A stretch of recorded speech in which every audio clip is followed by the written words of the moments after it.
जरांगे पाटील आणि संदीपान भुमरे समोरासमोर भिडले.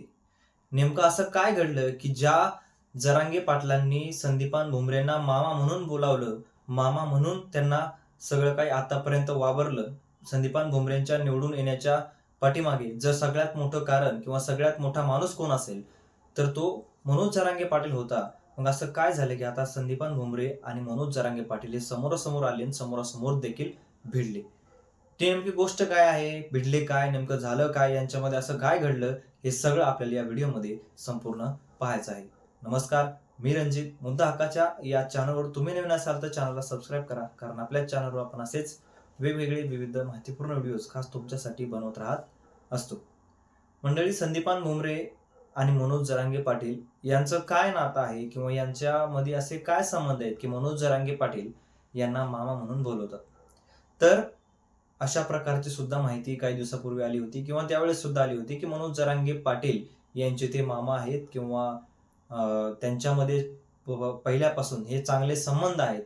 अशा प्रकारचं मनोज जरांगे पाटील आणि संदीपान भुमरे यांच्यामधले संबंध उघडकीस याच्या आधीही आलेले होते. पण आता संदीपान भुमरे आणि मनोज जरांगे पाटील हे एकमेकांच्या विरोधामध्ये आहेत. एकमेकांमध्ये आता त्यांच्यामध्ये भांडणं लागली की काय?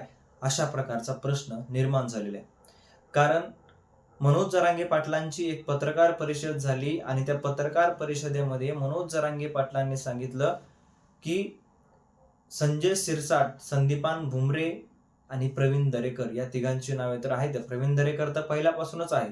पण खास करून संजय शिरसाट आणि संदीपान भुमरे यांची नावे घेतली आणि यांची नावे घेऊन या सगळ्या टोळीमध्ये म्हणजेच मराठ्यांच्या विरोधाच्या टोळीमध्ये किंवा कुणबी प्रमाणपत्र रद्द करण्याच्या टोळीमध्ये हे दोघं देखील सामील आहेत. अशा प्रकारचा घणाघात मनोज जरांगे पाटलांनी आपल्या त्या दिवशीच्या पत्रकार परिषदेमधून घेतला आणि घातल्यानंतर पत्रकार परिषदेच्या शेवटी ते म्हणाले, की संदीपान भुमरे मामा बनवलं आम्ही तुम्हाला. म्हणजे भुमरे मामा म्हणतो आम्ही तुम्हाला.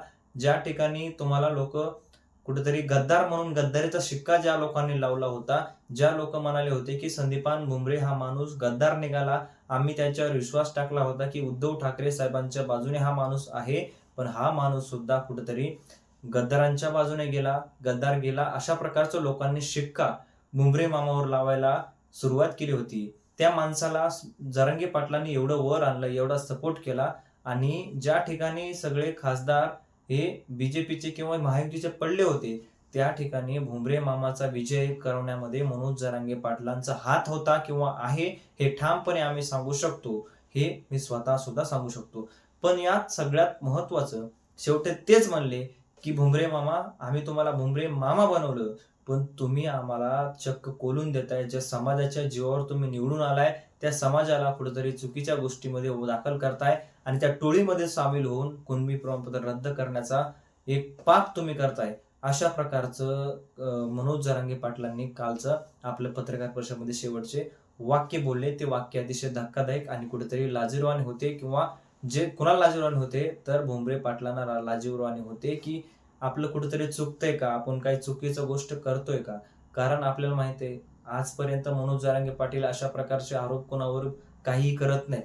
जर त्यांच्याकडे ठोस पुरावे असतील किंवा ठोस माहिती असेल, तरच त्यांना ते बोलतात. मग याच्यामुळेच मनोज जरांगे पाटलांनी घणाघात केलेला आहे, की भुमरे मामा, तुम्ही सुद्धा याच्यामध्ये सामील झालेला आहात आणि या लोकांमध्ये सामील होऊन मराठ्यांचं वाटोळं करताय का?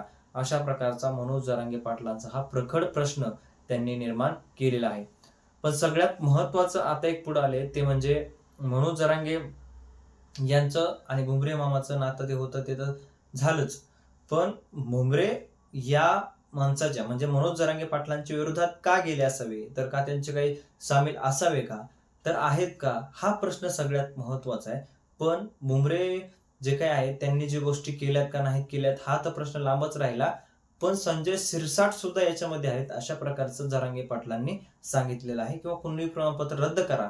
चंद्रशेखर बावनकुळे, ज्या बावनकुळेला आपला कुळ माहिती नाही, त्या बावनकुळेनं सुद्धा अशा प्रकारचं सांगितलं. अशा प्रकारच्या मनोज जरांगे पाटलांची टीका आपल्याला पाहायला मिळाली आणि याच टीकेमुळे आता मनोज जरांगे पाटील आणि भुमरे मधला वाद जो आहे तो समोरासमोर आलेला आहे आणि समोरासमोर भिडले असं म्हणायला सुद्धा हरकत नाही.